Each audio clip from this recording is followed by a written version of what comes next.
Section 5.5, part 2. In this video, I'm just going to do some examples of, special cases that pop up in section 5.5. The first is the case of symmetry. If you have a function that is odd or even, then that helps us to evaluate the definite integral on a symmetric interval. So, for example, -3 to 3. If the function's even, then we know that it's symmetric across the y-axis. So we really have two areas that have the same shape. And so what we essentially end up doing is doubling that area. So an example of this might be if you look at the function, let's say x squared dx. That's an even function. And if you look at the graph, you can see it's perfectly symmetric across the y-axis. So we should guess that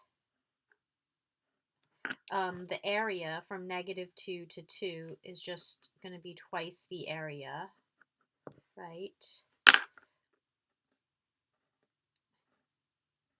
From 2 to 0.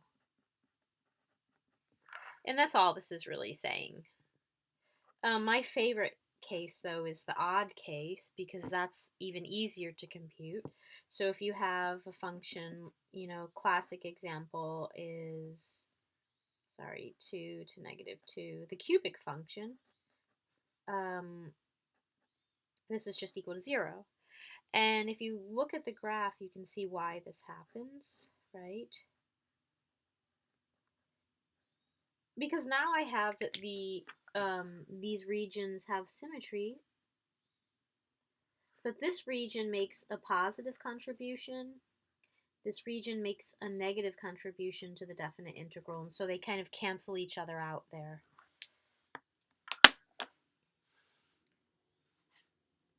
So let's do a couple more examples.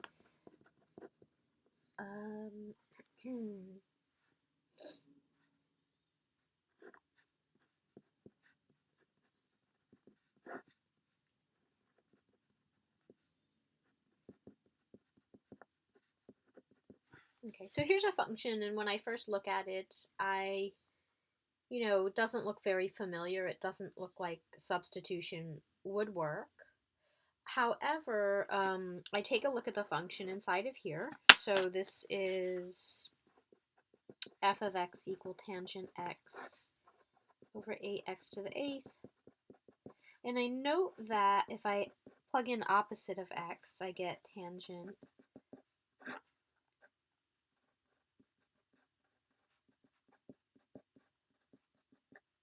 okay, and then tangent is an odd function, so I get negative tangent x up top, and this even power here, even power here, so nothing really changes. And what I notice is this is the opposite of f of x, so this is an odd function. That means that this definite integral is 0. Okay, and notice also that my function is continuous on this interval.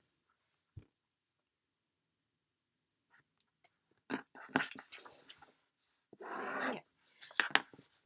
So keep your eye out for those. A good tip-off that you have one of these cases is when you see your bounds of integration are opposites. So if you have something like 5, -5, 2, -2, 3, -3, I would check for odd function, okay? And then one other thing I want to say about the even case is remember when the even function, the integral from -a to a is double the integral from a to 0, well, it's usually a lot easier to plug in 0 than any other number. So it's actually helpful to rewrite these integrals in this fashion because this is just much easier to plug in.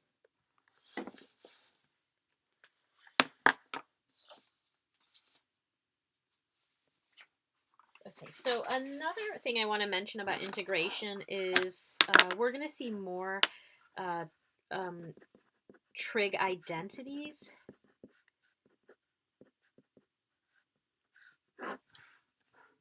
Okay, so I'm going to remind you of some of the major trig identities. These are in your textbook, though. So we've got the Pythagorean identities, which you should know by heart. So this one comes from the unit circle. If I divide by sine squared, I get 1 plus tangent squared theta equals secant squared theta.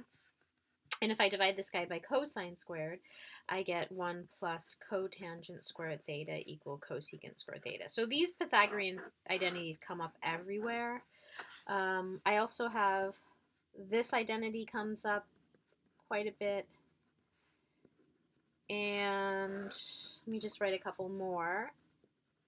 Sine squared x is equal to 1 minus cosine 2x over 2, and cosine squared x is equal to 1 plus cosine 2x over 2.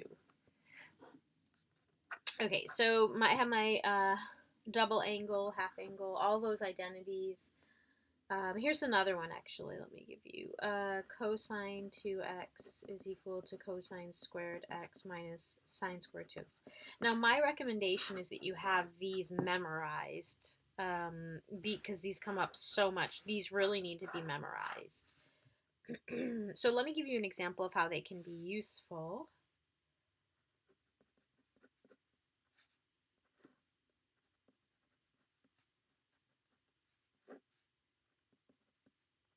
Okay, so here I have an indefinite integral, and I want to try to figure out what is the family of antiderivatives of this function if they exist. But I look at the function and it doesn't look like a substitution. It's not an obvious derivative. So at this point I'm kind of stuck. But if I look at my trig identities, I can see, well, this looks a lot like this. So I can use that to rewrite, and if I do that, I get 2 sine x cosine x over sine to the 10th x dx. Now I can cancel off one of the signs, and I get the integral of 2 cosine x over sine to the 9th x dx. Now this is something I can actually integrate using u equals sine x and du equal cosine x dx. Okay, and now at this point you basically have something of the form 2, let's see, well, 2 times the integral of u to the 9th, right? And up top, I literally just have du. Okay, so integrating this gives me 2 u to the negative 8 over negative 8 plus c, and my final answer will be negative sine x to the negative 8th over 4 plus c, and then I can go ahead and simplify that. Just bring the, but I'm running out of space here, sine to the denominator. Okay, so that's an example of using trig identities.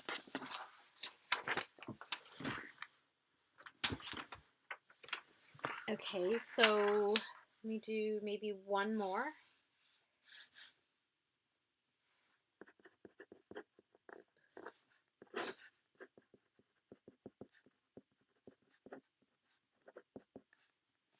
Okay, so here I have another function. Again, I look at this, it doesn't look like, an obvious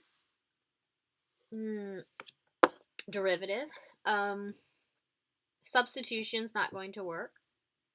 So what I'm going to do first is I'm just going to try to rewrite. That's a useful skill when you're finding the antiderivative. And I'm just going to square it, so FOIL it out.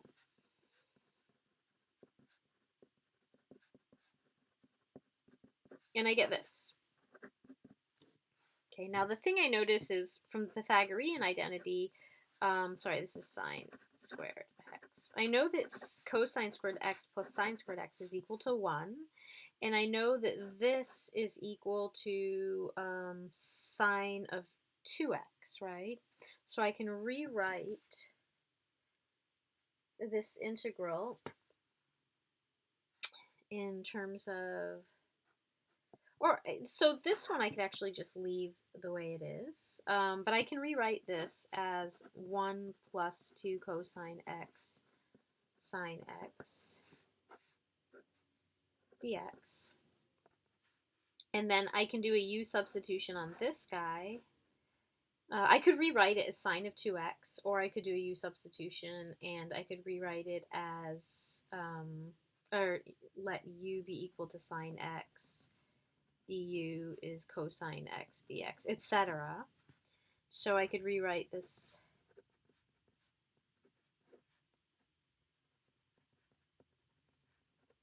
and I'm just going to leave this as etc. And my final antiderivative is going to be x plus sine squared x plus c.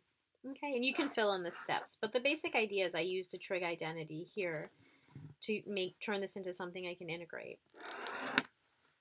The final special case I'm going to talk about is a certain type of substitution that's not obvious at all. So let's say substitution, it's going to be substitution, but it's going to be not obvious what you're supposed to do. Substitution is not always obvious. So here's an example. So we want to find the antiderivatives of this function. Now, if I let x minus 1 be equal to u, then du is just going to be 1 dx. And then I'm not going to be able to get rid of the x over here.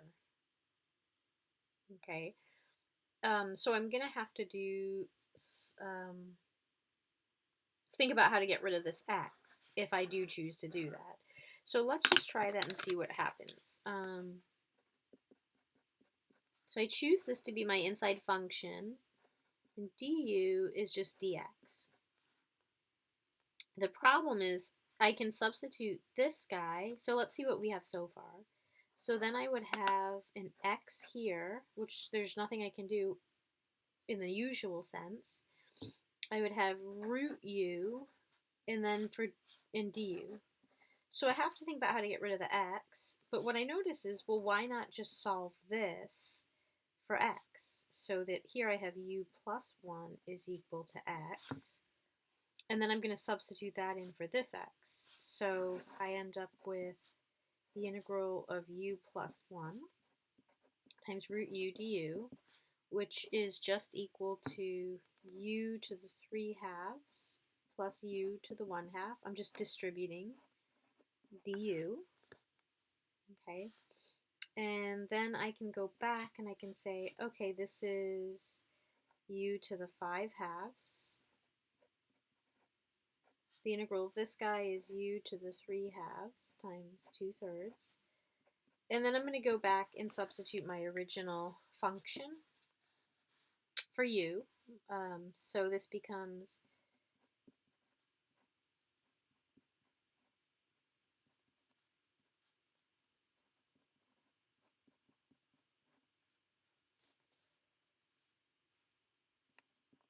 and this is my most general family of antiderivatives right here. Okay, so I'm going to do one more example of these unobvious types of substitutions.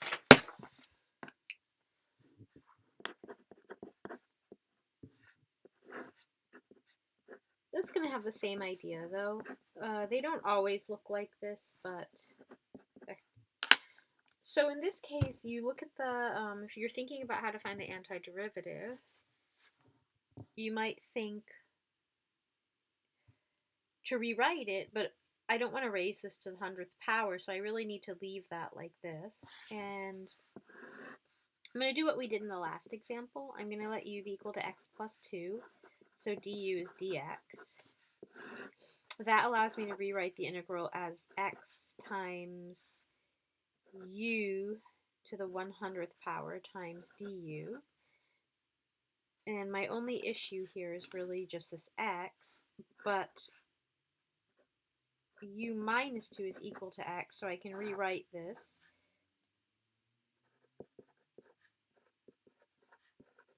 Like this, and then finally I get my integrals u to the 101 minus 2u to the 100, and this is easy to, and this one is easy to find the antiderivative, right? We have u to the 102 over 102 minus u to the 101 over 101 plus c, and it said, and then you can substitute u back in there. So I'm just going to put etc.